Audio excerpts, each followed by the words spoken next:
Hello friends, I am to talk about simplex method. Simplex method के बारे में कहा जाता है कि देखने में तो बड़ा सिंपल लगता है ये, बट एक्चुअली ये बड़ा कॉम्प्लेक्स है। लेकिन ऐसा नहीं है। बहुत सारे स्टूडेंट्स, हमारे लर्नर्स, जब सिंप्लेक्स मेथड अप्लाई करने की बात आती है तो लोगों को बड़ी घबराहट होती है। आज मैं बहुत ही इजी ढंग से, अच्छे तरीके से आपको मैं ये समझाने की कोशिश करूँगा।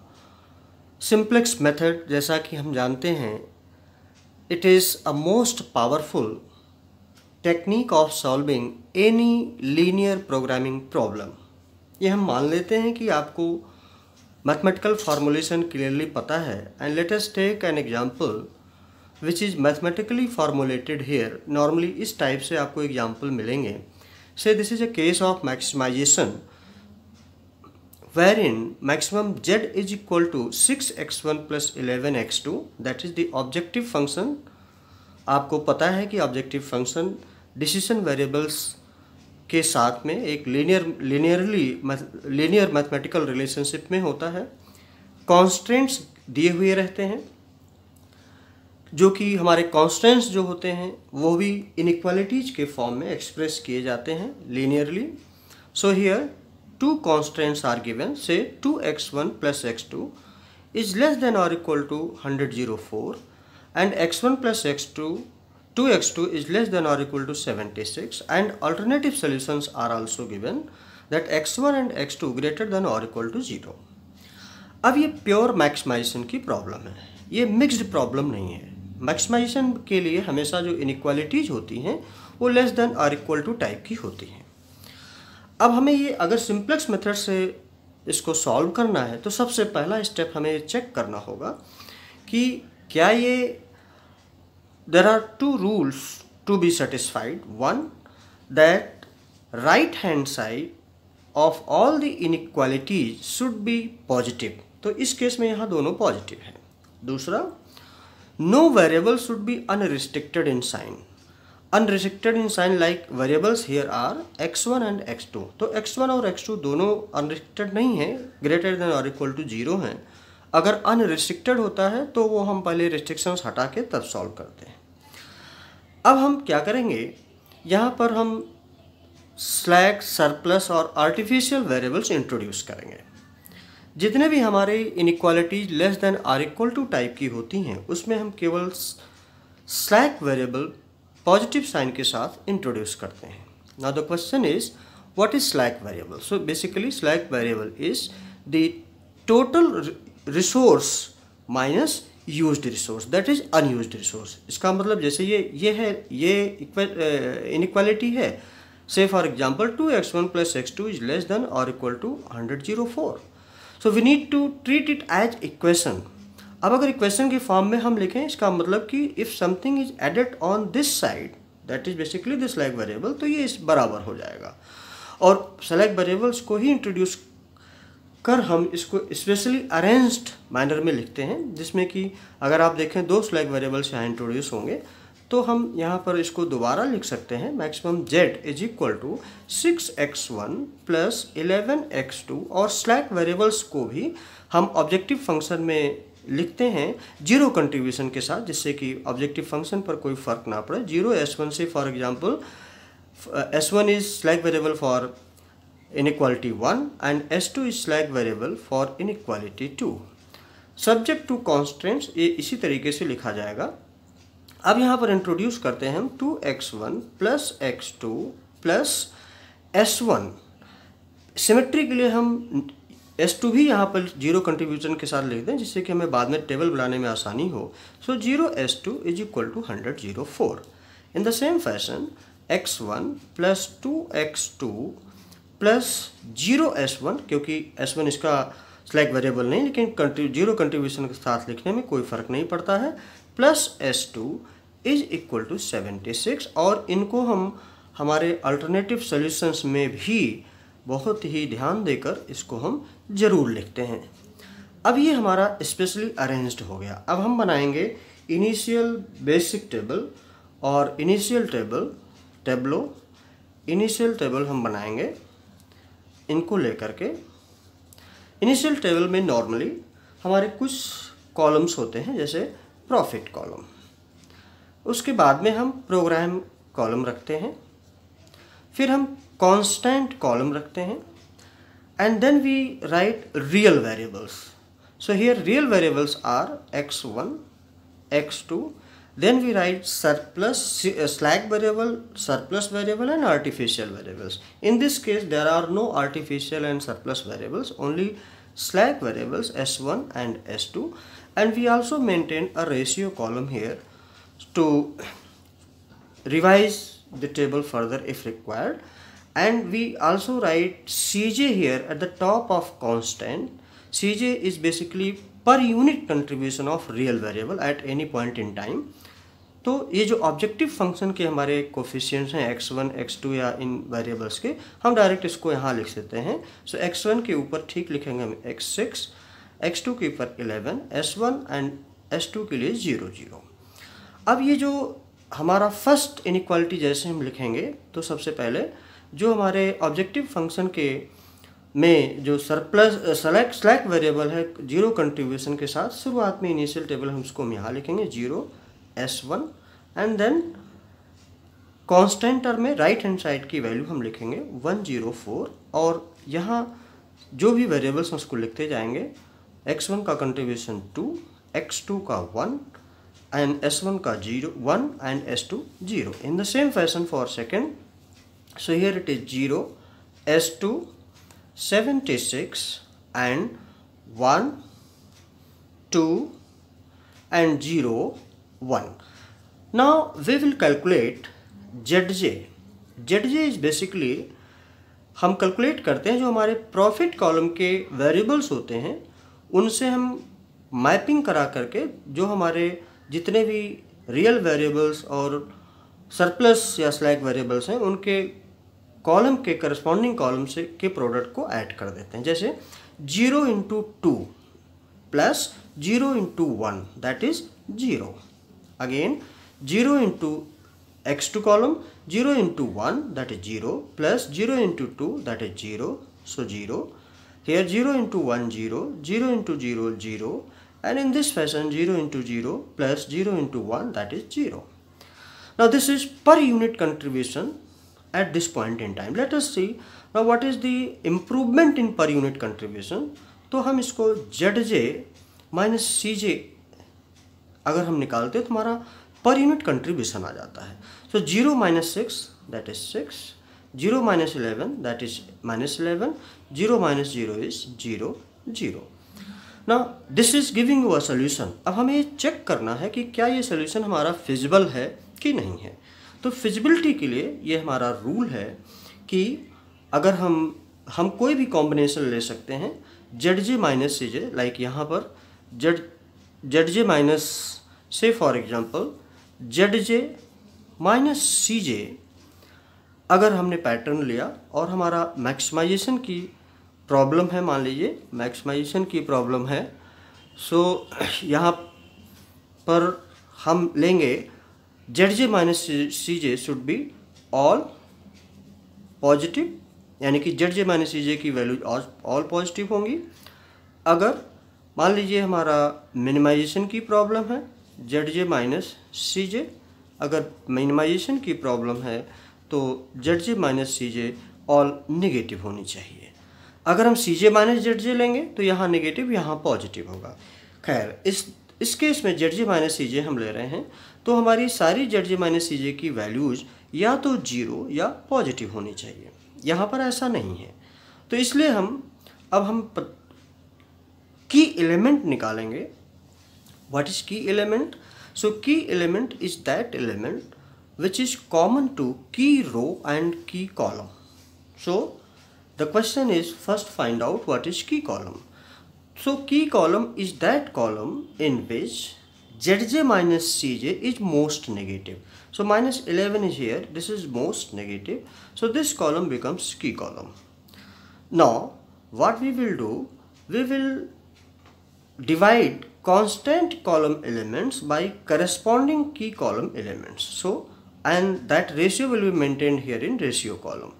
सो अगर हम 104 को 1 से डिवाइड करें, so here it comes 104 and 76 divided by 2, that is 38. Now ratio column, the value in which the ratio value जिस किसी भी रो की लीस्ट पॉजिटिव हो तो वो हमारी की रो हो जाती है. और इस तरीके से ये हमारा की कॉलम हुआ, ये हमारा की रो हुआ. अब इसका जो कॉमन एलिमेंट है वो 2 है, इसको हम एनसर्कल कर दें. So this 2 becomes the key element of at this stage. अब जैसे ही हमारा की रो हमें पता लगा, इस की रो से हम न्यू रो नेक्स्ट टेबल के लिए हमें रिवाइज करना है, तो इसको हम कह सकते हैं न्यू रो लिख सकते हैं. से न्यू रो सेकेंड लिखते समय इस की कॉलम के जो रियल वेरिएबल उनका कंट्रीब्यूशन है वो बेसिक रीजन के प्रॉफिट और प्रोग्राम कॉलम के वेरिएबल्स को रिप्लेस कर देंगे. इसका मतलब 0 और S2 की जगह पर हम डायरेक्ट लिख लेंगे 11 एंड X2 एंड रेस्ट 76 यहाँ से लेकर के और यहाँ तक हम 2 से डिवाइड करके लिखेंगे. So it comes out to be say 38, 1 divided by 2 that is half, 2 divided by 2 that is 1, 0 and half. Now these are the new row elements. अब हम रिप्लेसिंग रो, जो इसके अलावा जो भी रोज होती हैं उनको हम रिप्लेसिंग रो बोलते हैं. So here in this case replacing row is row first. So here we will write old row elements, that is 104, 2, 1, 1, 0 minus key element of this row, that is 1 multiplied by new row elements. So here 38 half 1 0 half. अब इसको 1 to 1 हम calculate कर लेंगे. से 104 minus 38. So 104 minus 38 that is 66. 2 minus 1 into half that is 2 minus half 3/2. 1 minus 1 that is 0. 1 minus 0 that is 1 and 0 minus half is minus half. अब हमारी next table के लिए, अब हमारा next table initial table 1, now table 2. Now here at this level table 2 again the same columns will be maintained. Profit, program, constant, real variables x1, x2, s1, s2 and ratio column if required, then contribution. So here 6, 11 ये same वही आ जाएगा यहाँ पर. and now first row that is replacing row. so and यहाँ पर basic reason की variable first row के लिए चेंज नहीं होंगी. 0 s1. now here we will write 66 3/2 0 1 minus half and then new row elements here. so 11 x2 यहाँ पर ये चेंज हो जाएगा. 38 half 1 0 half. now again we are to calculate zj. so here if we calculate, अगर इससे हम सबको multiply करेंगे तो 0 ही हो जाएगा. so 11 into half that is half. 11 into half that is 11/2. 11 0 11/2. now again calculate zj minus cj. so here minus half that is 11/2 minus 6. 11 minus 11 0. 0 minus 0 0. 11/2 that is 11/2 minus 0 11/2. again one element is left here. so in this case ये solution feasible नहीं हुआ. अब हम इसी को की column मान लेंगे और दोबारा रेशियो कॉलम हम मेंटेन करेंगे बाय डिवाइडिंग. ये जो की कॉलम के एलिमेंट्स हैं उससे कांस्टेंट कॉलम के एलिमेंट्स को डिवाइड करेंगे. So here 66 divided by 3 by 2, so that is 44. 38 divided by half, that is 76. So least positive is this one. That means in this case key element is this element. So now this is the key row and this is key column. This key row for the next table is going to be the new row. So here let us now calculate the new row elements. So new row first, in this case it will become, now here in this new row constant column के elements के जो real variable हैं और उनका contribution objective function में दिया हुआ है वो 0 और s1 को रिप्लेस कर देंगे. So in this case here it is 6x1 and rest हम 3/2 से, जो कि की एलिमेंट है, को डिवाइड करके लिखेंगे. So here 3/2 if divide 66, that comes 44. Then 3/2 divided by itself 1, 0, 2/3 and minus 1/3. So having calculated new row elements, now we will calculate replacing row second, old row elements minus key element of this row and then new row elements. So here 44, 1, 0, 2/3 minus 1/3. Now 1-to-1 mapping, 38 minus half into 44, that is 22. 38 minus 22, that comes out to be 16, and half minus half, 0, 1 minus half, that is 1, 0 minus half into minus 0 into minus half into 2/3, so that is minus 1/3, and half minus into minus 1/3, that comes out to be 2/3. Again the next table. So here profit, program, constant, x1, x2, s1, s2 and ratio column if required. Cj, here 6 will remain the same, 11, 0, 0. Now new row first here. So 6x1, 44, 1, 0, 2/3 minus 1/3, and here it is 11x2, 16, 0, 1 minus 1/3, 2/3. Again let us calculate Zj. So 6 into 1 plus 11 into 0, that is 6. 6 into 0, 0 plus 11 into 1, that is 11. 6 into 2/3, that is 3 2 ja 6, 4 minus 11/3, so that comes out to be 1/3, and here 6 into minus 1/3, that is minus 2, plus 11 into 2/3, that comes out to be, here you can calculate it. So say for example 6 into minus 1/3 plus 11 into 2/3, so 3 1 ja 3, 3 2 ja 6, that is minus 2, plus 11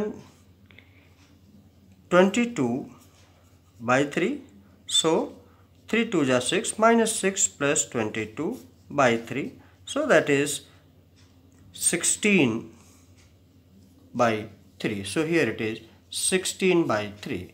Again Zj minus Cj. So here 6 minus 6 is 0, 11 minus 11, 0, 1/3 minus 0, that is 1/3, 16/3 minus 0, that is 16/3. So now at this stage you see Z J minus C J की सारी values positive हो गई। इसका मतलब अब हमें solution मिल गया और हमारा जो वैल्यू हुई x1 और x2 की finally here x1 is equal to 44 and x2 is equal to 16। सो हम अब मैक्सिमम जेड की वैल्यू निकाल सकते हैं, that is 6 into 44 that is x1 plus 11 into 62 so that is 16. So 6 4 ja 24 and 26 plus 126. So here 11 6 ja 66, 6 plus 11 into 6, 11 6 ja that is 66. So 6 carry over, 11 into 1, 11 plus 6 that is 17 actually here, 176. So here 6 plus 4, 0, 1, 8 plus 6, 14, 1, 2, 2, 4, 444. So that's how we can maximize the function at 444. That's how we could solve the problem. I hope you might have understood this simplex method in this simple way. अगर आपको अच्छा लगा तो आप like करें, subscribe करें। Thank you very much.